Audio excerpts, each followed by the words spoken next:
So the EFL recently announced who the manager of the season contenders are. They've gone for Liam Rosenior, Daniel Farke and Kieran McKenna, and it just got me thinking, is Marty Cifuentes the most underrated manager in the Championship? I think he might be. Now in terms of the three contenders that the EFL have flagged up, I think Kieran McKenna, definitely. I think it's a bit of an open and shut case that he should go ahead and win the award. I think the fact that Ipswich are top of the table with 6 games to go is absolutely remarkable, considering they are a newly promoted side and up against the 3 juggernauts that they are up against. Daniel Farke being in there, I also think is fair enough. Leeds have been exceptional during this calendar year, unbeaten so far and playing a really great style of football as well. But the third contender, it has got a lot of people talking. The EFL have gone for Liam Rosenior.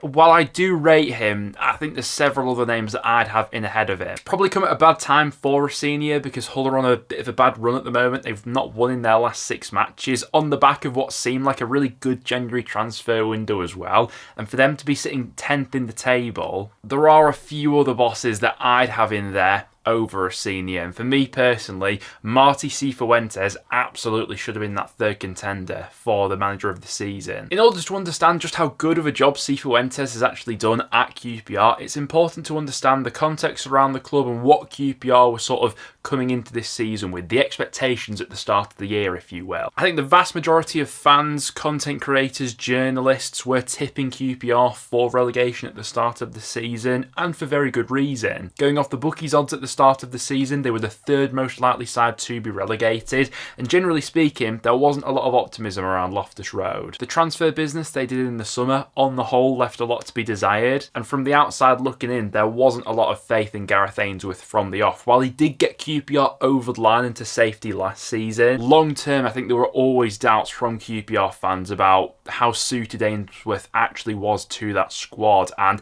the first few months of the season, I think all QPR's worst fears were coming true. Prior to Cifuentes taking the job, this was the side that he inherited, 23rd in the league QPR, who had won 2 out of their opening 14 matches, were barely scoring and were conceding a bucket load of goals. Make no mistake about it, this looked like a side that was destined to go down. The culture didn't quite seem to be right, it looked like there was a lack of quality there as well during those first 14 matches, and the club had to act and make that change. In comes Cifuentes, and I mean, I'm sure there'll be a few football hipsters out there who are aware of Cifuentes and the work he'd done previously.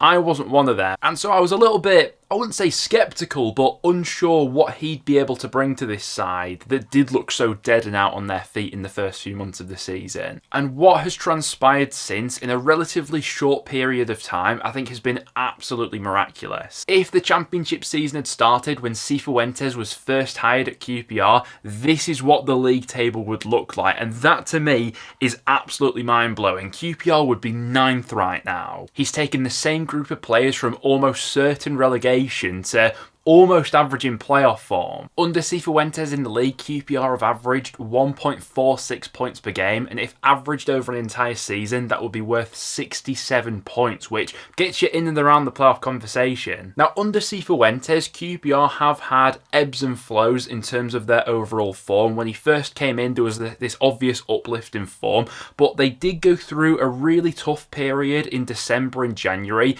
and this is especially why I think the work he's done has been so underrated this season. The club didn't do any outlandish business in January to help tip the scales in their favour and boost their survival push. Instead, they trusted in the instincts of Cifuentes, stuck to the plan. A couple of players were added here and there, but the form they've come out of January with has been absolutely unbelievable. In fact, since the end of January, only 4 Championship sides have picked up more points than QPR have. Those 4 sides being Leeds, Ipswich, Norwich and West Brom. 21 points QPR have taken from their last 11 matches, which is absolutely amazing. Now, undoubtedly, the biggest thing that Cifuentes has changed at QPR has been their approach to defending. This was a real problem at the start of the season under Ainsworth. They were conceding an ungodly amount of chances and were being punished for that more often than not. However, and this is the real amazing stat about Cifuentes, since he's come in at QPR, only Leeds have conceded less goals than they have. 25 goals QPR have conceded in the 26 matches that Cifuentes has been in charge for, West Brom also boasting a similar record in that time. I think when the penny dropped for me personally, and when I saw what he was all about up close and personal, is when QPR came to Deepdale. Obviously, I'm a Preston fan. They came to Deepdale at the start of December, and it was such a brilliant defensive performance. They limited us to just one shot on target throughout that entire 90 minutes, and while from an entertainment point of view for a neutral, probably wasn't a great game, in terms of championship away performances, I thought it was an absolute masterclass. They nullified all our main threats, and then on the opposite end of the spectrum, they identified our weaknesses and pounced upon them. With 6 games to go, QPR now find themselves in a situation where there's a 6-point gap between themselves and the bottom 3, and with the way they're playing at the moment, I think they're looking up the table rather than down it right now. The one thing that QPR fans probably won't want to hear in this video is I do think he will be a highly sought after manager. Any top-end championship sides looking for a manager, he's got to be at the top of the pile for a lot of teams. That sort of work in that quick of a turnaround at QPR does not go unnoticed. But for me personally, those are just a few of the reasons why I think he has to be in that manager of the season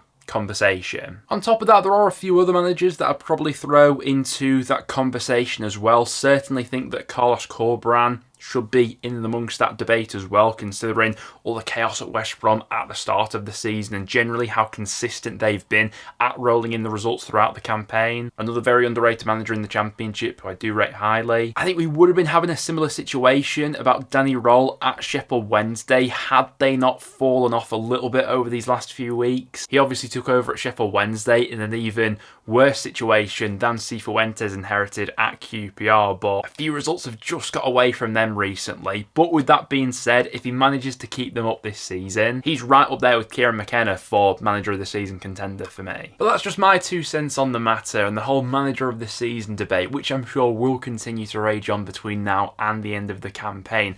Do leave your thoughts in the comments down below. Who for you deserves that manager of the season award and who should be the 3 contenders? I think is a good one to debate as well. Obviously, the EFL did announce a few of the other awards up for grabs in terms of Championship Player of the Season and Young Player of the Season as well. With the Player of the Season award, there's 3 standout candidates in Sammy Smodics, Crescencio Somerville and Kiernan Drewsbury, all 3 players who have had excellent campaigns. Valid argument could be made for each of them. Personal preference, I think I'm edging towards Somerville, personally. And then the Young Player of the Season award between Archie Gray, Johnny Rowe and Jordan James. Not to have a Leeds bias or anything like that, but I think it is Archie Gray that I'm edging towards for that one as well. He's played so much football this season as a right-back central midfielder, seamlessly slotted into that Farke system. I think he'd be my pick for that award. But do leave all your thoughts in the comments down below, guys. Apart from that, thank you very much for watching, and I'll see you all in the next one.